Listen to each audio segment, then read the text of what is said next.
Good morning. I think it's happening. We're here. We're live. And I am with Keri Anne Livingstone with Daring to Suck. And she is an emotional empowerment coach and an amazing person. And I really wanted to bring her on the show today to talk to us a little bit about doing stuff that really does feel really gross to do, right? That's fun. Okay. So I think it's doing the thing that you want to do, knowing that you might suck at it. So I don't think people are like, boy, do I really want to do that thing that sucks. That thing that's so gross. I don't know if that was the right word. But yeah, so there you go. So what's it like, Keri Anne, working with people and getting people to get to the place where they're doing the thing that they suck at and maybe they're really great at it eventually? Well, let me help people understand a little bit better that I stumbled into this concept called daring to suck. And I took it on as a way to live my life. And daring to suck meant daring to do the thing, like the thing that was coming up inside of me, that was like the hint or the thing that was kind of hooking my attention, and doing that, knowing that I didn't need to be good at it. It was all in the dare and less in the suck. The suck gave me permission to dare to do it. And then what I opened myself up to was basically the learning process, or even the creativity process, and being in the process versus the outcome.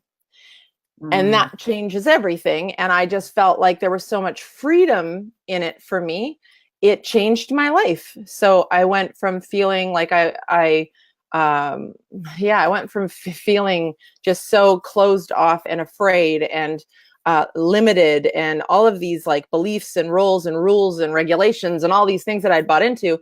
And it just busted through that, because I was like, well, I'm just going to try this one thing. And it wasn't a big thing. There were little things, but in the state of my life at the time, back in like 2012, it was a big deal. Even the littlest things were a big deal. Like I went and tried to learn public speaking, and I ended up going to an advanced course. And I wasn't advanced. I hadn't even taken a course. I was like, well, let's just see what happens. And I just jumped in the deep end. And so I haven't, so I just learned my way through it. And then I shared what I was learning about this process that I called daring to suck. And it turned out to be an 8-step way of living, of like navigating life and death and all the WTFs in between. So it was really just a freedom, a way to feel free and sovereign, in the experience. And that opened up to the work that I do now, which is, so I do that as well. I offer that in my private coaching, and I do have a program. I'm just not running it right now, but I may open that up into something I call radical acceptance. Because I found when people wanted to step into daring to suck, there was all this, because it brings you back in. To because it's asking you to slow down. I'll tell you some of the steps. Slow down, tune in, speak up what you're noticing, feel all the things, all the emotions. And we talk about emotions and what they are and how they're energy that just wants to move. And that's a whole huge part. That's a huge part of the whole package, is this emotion, moving our emotions. And then, learning how to receive and pick up the lesson and make sure you don't get swallowed in by the spiral, right?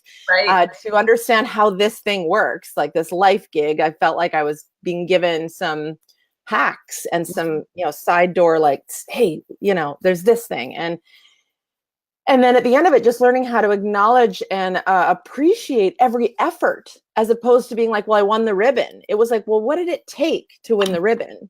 And when you started stepping into that, seeing yourself, the things that you were doing, the ways you were being, it starts to fill your cup, where you're not that fountain that overshoots the basin. It's like, I'm trying to go and do the outcome thing. And then it drains the fountain. And then there's it just becomes like a trickly, pathetic thing. So that water falls back in because you're seeing you. Does that make sense? Totally. And you're not looking for outside stuff. So it's like a self-fulfilling model. Anyway, I love it. But what happened was I noticed, okay, by the way, I know we only have 12 minutes or something. And I'm like, oh my God, I've never done such a small interview. So I'm like, oh, what do I need to tell them? I noticed even within myself and with the clients there was something that was really getting in their way, and it was that really inside stuff. So it wasn't just enough to say, notice the thing.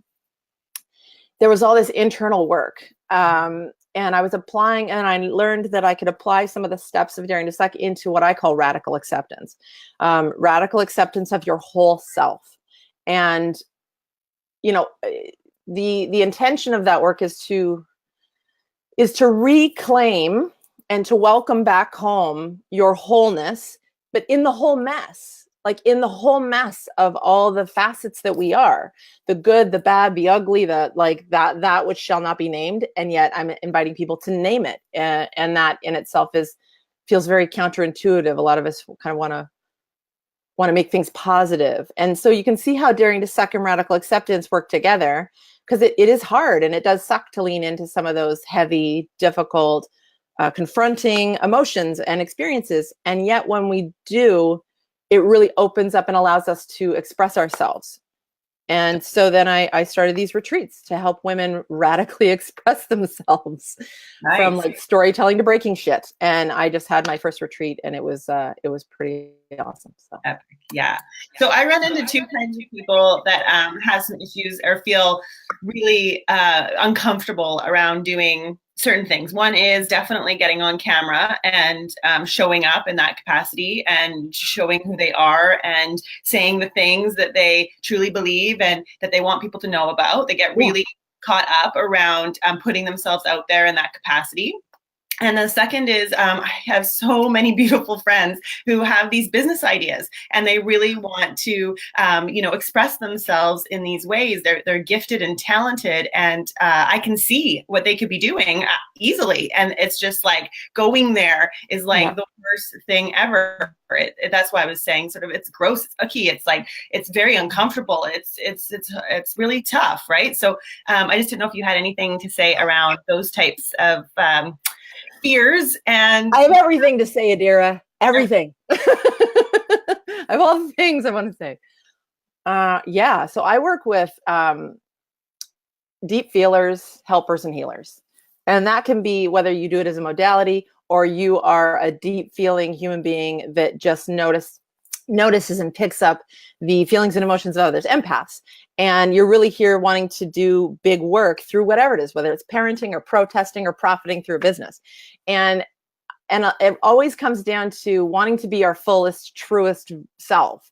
And all the things that we believe that we can't, because then when they find out, they'll all run away and we'll all be alone. And but that's total fear. Yes. It is. And sometimes it happens, that's also, there's a lot of truth telling in what I offer. And I'm like, don't shy away from the truth. And there is a new leadership, I feel, especially through women, that wants that I'm trying to demonstrate. And as I do it, I'm freaking out. Like I'm freaking out. I don't know if it's right. I don't know if it's okay.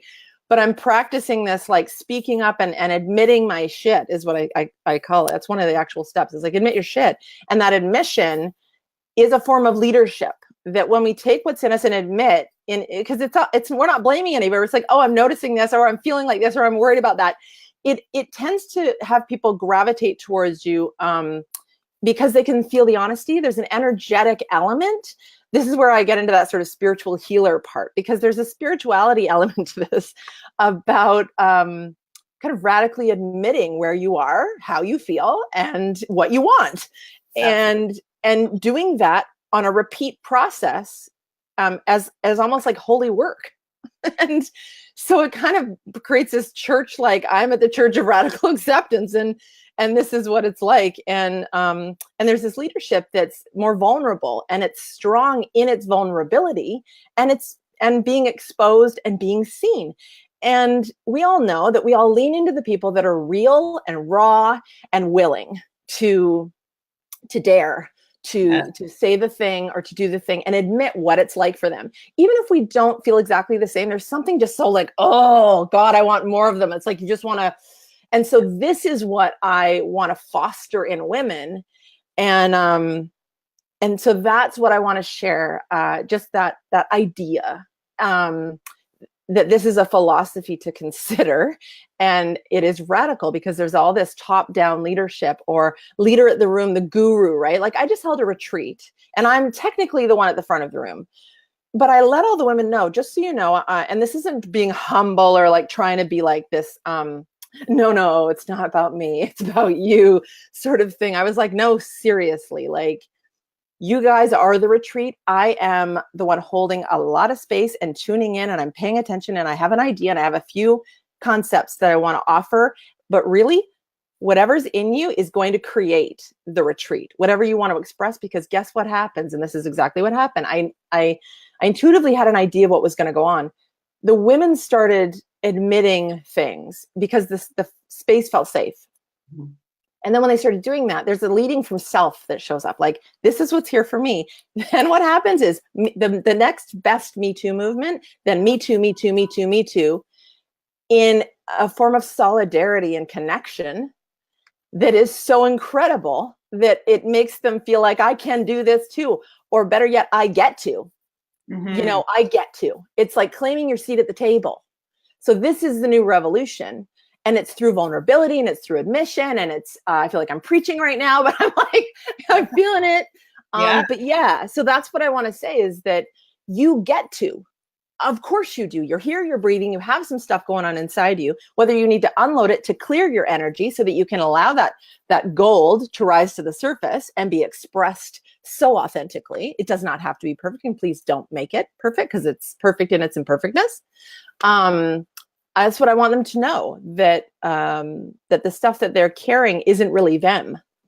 It's ideas and roles and rules that just need to, it's like concrete that needs to be broken up with a loving jackhammer. And you hear that jackhammer. Yeah.